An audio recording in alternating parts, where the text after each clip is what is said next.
Good morning. তোমরা সবাই কেমন আছো জানিয়ে তোমাদের সবাইকে আমার সংসার চ্যানেলে খুব স্বাগত। বন্ধুরা, উঠেছি 6টার সময়, উঠে বাসি কাজকর্ম সব সেরে নিয়েছি। ওগুলো আজকে তোমাদের সাথে শেয়ার করিনি।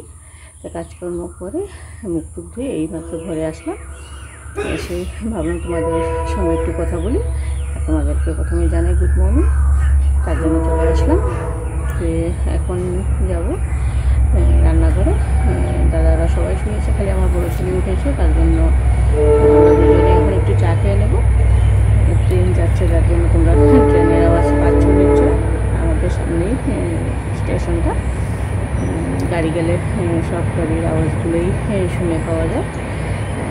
তো চলো রাখছি, এখন চা অল্প বানিয়ে নিই, তারপরে আমার বড় ছেলে আমি একটু চা খেয়ে নেবো। দাদা উঠলে পরে আমাদেরকে বানিয়ে দেবো। সকালে একবার চা খাওয়া হয়ে গিয়েছে, আমার বড় ছেলে আমি চা খেয়ে নিয়েছিলাম, তারপর সবাই উঠলো। এখন দেখো কয়েকটা রুটি বানিয়ে নিচ্ছি, আর কালকে রাত্রে সেওই বানিয়ে রেখেছিলাম। তো ভাবলাম পুরি দিয়ে আর সেওইটা দিয়ে সবাইকে দিয়ে দিব টিফিন। তো সবাই একসাথে খেয়ে নেব। তো চলো এখন রাখছি, একবারে তোমাদেরকে সব কিছু হয়ে না তারপর দেখাবো। দেখো হয়ে গিয়েছে, এই যে কালকে রাত্রে সেওই বানিয়ে রেখেছিলাম, তো সেওই দিয়ে পুরি দিয়ে সবাইকে দিয়ে দিচ্ছি। আর চাটা পরে বানাবো, একে দিয়ে দিই। তারপরে পরে এগুলো খেয়ে নেব, তারপরে সবার জন্য চা বানিয়ে নেব। এখন রাখছি, সবাইকে দিয়ে আসি।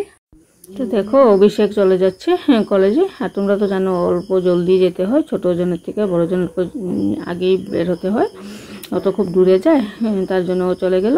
আর এদিকে আমি স্নান করে নিলাম, করে নিয়ে ঠাকুর ঘরেও ঢুকে গেলাম। তারপরে সুন্দর করে আমি আমার ঠাকুর পুজোটা সেরে নিলাম। তো দেখো বন্ধুরা, সকালের সব কাজকর্ম সেরে নিয়েছি, নিয়ে তারপরে কাপড় ছিল, কাপড়গুলো ধুলাম। ওদের স্কুলে জুতা টুতো যা ছিল সব ধুয়ে দিয়েছি, দিয়ে স্নান করে ঠাকুর সপা দিয়ে তারপরে এই মাত্র আসলাম। অল্প সময় বসবো না, একটা শাড়ির ফলস আছে সেলাই করার, ওগুলো সেলাই করব, করে তারপরে রান্না করতে যাব। এখনও টাইম হয়নি, এখন মাত্র 10টা বাজে। অল্প আস্তে ধীরে রান্না করব। আর আজকে রান্নার এমন কিছু নেই, তার জন্য অল্প আস্তে ধীরেই করি। আগে সেলাইটা সেরে নিই, তারপরে রান্না করতে যাব। তো দেখো রান্নাঘরে ঢুকেছিলাম রান্না করতে, রান্নাটা বসাবো বলে। তখন আমার কানে আওয়াজ গেল যে চুল দাদা এসে ডাকছিল, চুল আছে নাকি। তো দাদা অনেক দিন পরেই আসলো। তো দাদা আসার পরে দেখো চুলটি দিয়ে তারপরে এখানে আমি আটা চাল নিয়ে একটা নিলাম। আর দাদা নিজের থেকে আবার এই টুকরিটাও ছোটো ঝাড়ি একটা একদম সাজিয়ে একটা সুন্দর ওটাও দিয়ে দিল। তারপরে আমি সকাল থেকে কাপড়গুলো, সকালে তো কাপড় ধুয়েছিলাম, কিন্তু দেখি আমার ছেলের কলেজের শার্টগুলো রয়ে গেছে, ভিজিয়ে রেখেছিলাম। তো দেখো ওগুলাও ধুয়ে দিয়ে রোদ্রুতে মেলে দিলাম। দেখো বসে পড়লাম সেলাই মেশিনটা নিয়ে, যে তোমাদেরকে বলেছিলাম শাড়ির একটা ফলস আছে লাগানোর জন্য। তো বসে বসে দেখো শাড়ির ফলসটাও লাগিয়ে নিলাম। তো বন্ধুরা, রান্নাবাড়া কমপ্লিট হয়ে গিয়েছে। আর রান্নাঘর আমার একদম পরিষ্কার করেও নিয়েছি। আর ছোটো ছেলেকে ভাতও দিয়ে দিয়েছি। করেছি মসুরের ডাল, আর এখানে দেখো ভাত কেরালার পুর, আর এখানে মিষ্টি কুমড়োর বড়া, আর এখানে করেছি আমের চাটনি, আমার টমেটো দিয়ে চাটনি করেছি। আজকে দুপুরে এই রান্না করলাম, আর বেশি কিছু করিনি। কালকেও বেশ মশলা খাওয়া হয়েছে, তার জন্য দাদা বললো যে একদম সিদ্ধ করেই বানাও, তার জন্য আজকে এই বানালাম। তো চলো, ছোটো ছেলেকে তো ভাত দিয়ে দিয়েছি, ও ভাত খেতেছে টিভি দেখে। আর দাদা আসুক, তারপরে আমরাও ভাত খেয়ে নেব। রান্না খাওয়া সব হয়ে গিয়েছে। আর বন্ধুরা যা গরম দেখো, আমি পাকায় শুয়ে আছি। আর রান্নাবাড়া করে আবারও স্নান করলাম। এই যে দেখো আবারও স্নান করলাম, এত গরম লাগছিল। স্নান টান করে তারপর খাওয়া দাওয়া করলাম, করে দেখো পাকাতে আবার ঘুমিয়ে আছি। তো চলো বিকেলটা এইভাবেই ঘোরাঘুরি করে কাটাবো। তারপরে যখন রোদ্রুটা চলে যাবো, বাইরে এত রোদ্রু, যখন বাইরে রোদ্রুটা কমে যাবে তারপরে বিকেলের কাজগুলো সেরে নেব।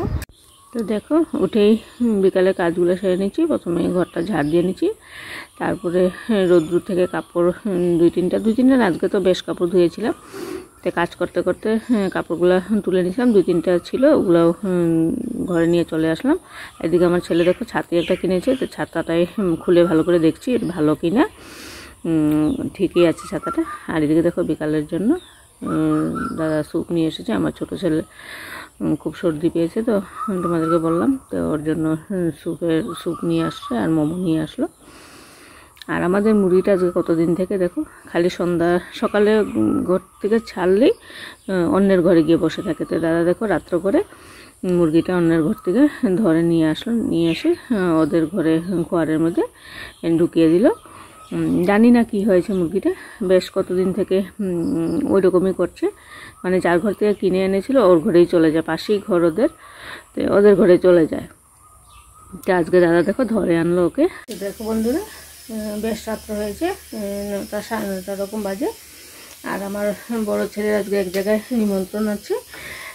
যে নিমন্ত্রণ তো আছিল দুপুরে, কিন্তু কলেজ থেকে আসতে বেশ দেরি হয়ে গেছে বলে যে দুপুরে যাওয়া হয়নি, এখন যাবে ও। তো ও নিমন্ত্রণ বাড়িতে খেয়ে আসবে। আর আমরা 3 জনের জন্য দেখো এখানে আমি দাঁড়াও তোমাদেরকে দেখাই। এই যে দেখো এখানে আমি আটা ছেনে সুন্দর করে গুল্লু করে রেখেছি। এখানে আমার ছোট ছেলে আর দাদা খাবে রুটি আজকে। আর ওদিকে দেখো ভাত বসিয়ে দিয়েছি কুকারে আমার জন্য অল্প করে। আর এখানে আলুর তরকারি করলাম, আলু দিয়ে টমেটো দিয়ে একটা মাখা মাখা করে তরকারি করে নিলাম। তোমরা তো জানো কতদিন আগে আমার বড় ছেলের শরীরটা ভালো ছিল না, তারপরে দাদার হলো জ্বর সর্দি কাশি, আর এত কফ হয়েছে দাদার, এত কাশ, তো এখন দাদা অল্প সুস্থ আছে। আর আজকের থেকে আমার ছোটো ছেলেরও জ্বর সর্দি, একদম শরীরটা ওর ভালো লাগছে না, কিন্তু তবু পড়াশোনা তো করতে লাগবে, তার জন্য পড়াশোনা করতেছে। আর ও বলছে মা রুটি খাবো রাত্রে, তো ভাবলাম ঠিকই শরীরটা যখন ভালো না, তো দাদার সাথে ওকেও রুটি দিয়ে দেবো, তো ওরা 2 জন রুটি খাবে আর আমি ভাত খেয়ে নেবো। আর বড়জন তো নিমন্ত্রণ বাড়িতে যাবে।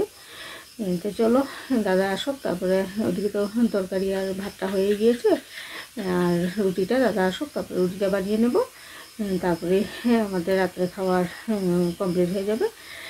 তারপরে পরে আবার আসছি, চলো দাদা আসুক তারপরে রুটিটা বানিয়ে নিই। আমাদের খাওয়া দাওয়া কমপ্লিট। আর বড় ছেলেও নিমন্ত্রণে গিয়েছিল, ও এসে পড়েছে।